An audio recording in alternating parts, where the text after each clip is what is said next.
Here we are, ready for the Retail Wrap episode 2. Thanks for watching episode 1. Had a huge response, which was really good. Lots of views, lots of people shared, and a lot of comments there. We replied to as many comments as possible. But in those comments, basically came up with the story that we're having for this week's Retail Wrap. And one of those topics is what we're going to talk about: plastic.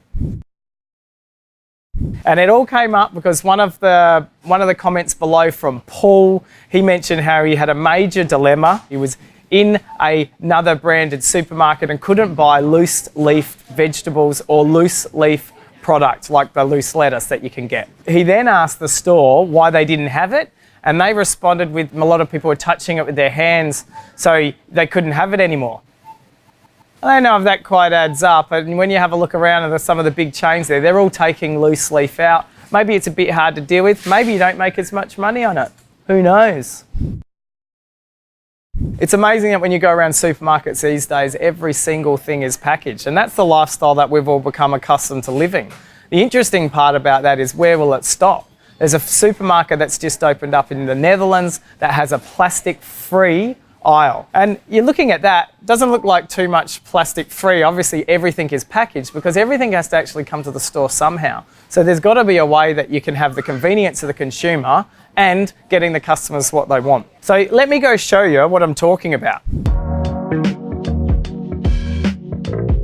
Here I am at Wavell. We're going to have a little bit of a talk about some packaged goods and what products are actually packaged. Almost everything is packaged and everyone does it. See these? Continental Qs come wrapped.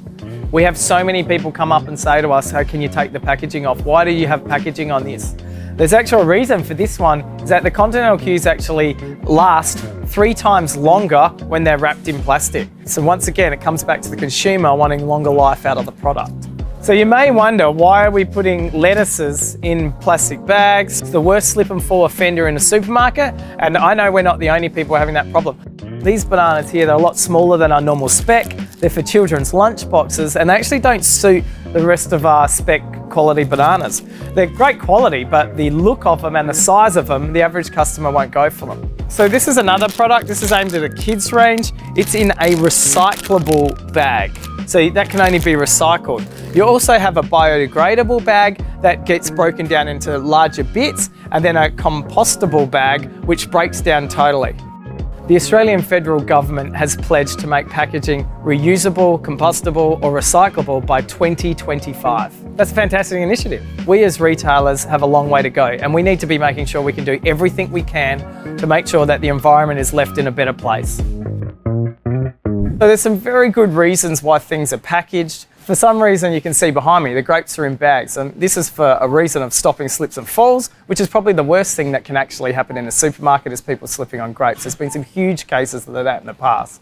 Putting them in bags does stop this. There's also other examples of where produce is put in packaging and it actually makes the product last longer. Everyone along the supply chain wins when the product lasts longer. So in both South Australia and Queensland, they have a ban on single-use bags. This is the stat that blew my mind away. The waste we are generating is growing at double the rate of the population. That's a frightening statistic, and that is something that we're going to have to work on if we want to be truly sustainable in the future. So as a supermarket retailer, having less plastic bags and having no one-use bags in the system is definitely a step forward. Some of the things that we've done at Drake's is obviously do this in South Australia and Queensland. We're even doing things online where the consumer can now pick that they don't want or have as least amount of packaging as possible with our fruit and veg, and we literally just put it all into the box and it comes to the customers with no bags. And I can tell you more than 50% of the customers are taking us up on that option.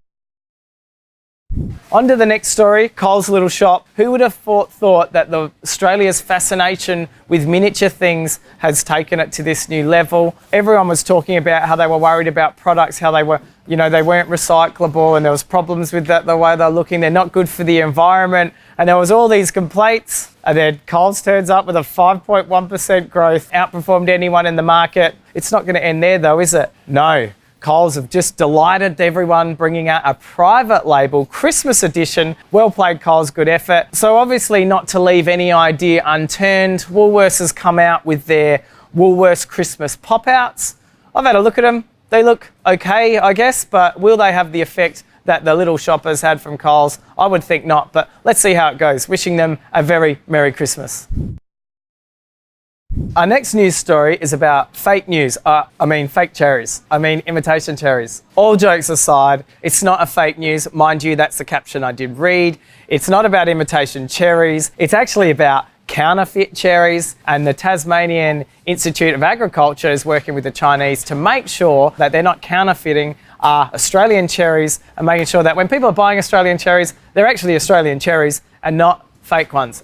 Counterfeit ones. So while we're talking about cherries, big shout out goes to Torrens Valley, Parkers and Lenswood for supplying us with the best cherries out there.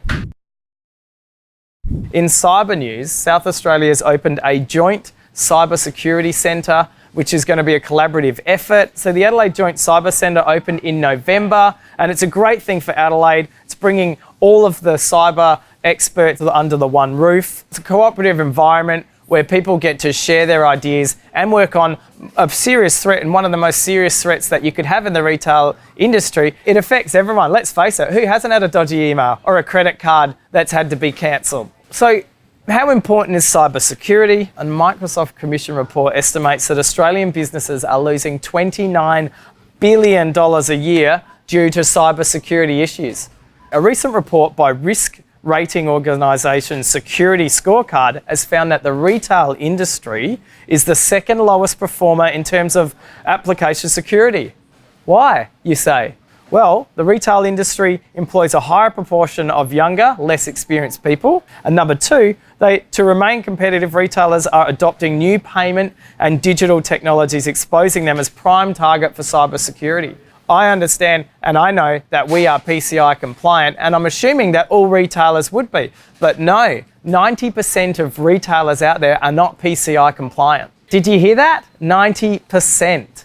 As you can see, cybersecurity is a huge threat, and if you speak to most CEOs and businesses out there, they're saying cybersecurity is one of the biggest issues that they're facing moving on in the future. Whether it's a business, a personal, or a product, everything is connected, which means that it's going to open up the doors for more cybersecurity threats. Fantastic effort for South Australia and Adelaide there, getting the Cybersecurity Joint Centre. I'm sure there's plenty of exciting things to come out of there.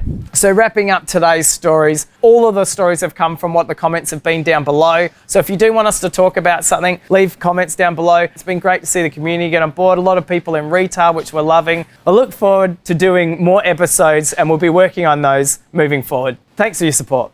And we should be working on compostable, is that right? Down into smaller bits, but compostable, and a compostable, compostable, so compostable is actually a more biodegradable to your compostable things.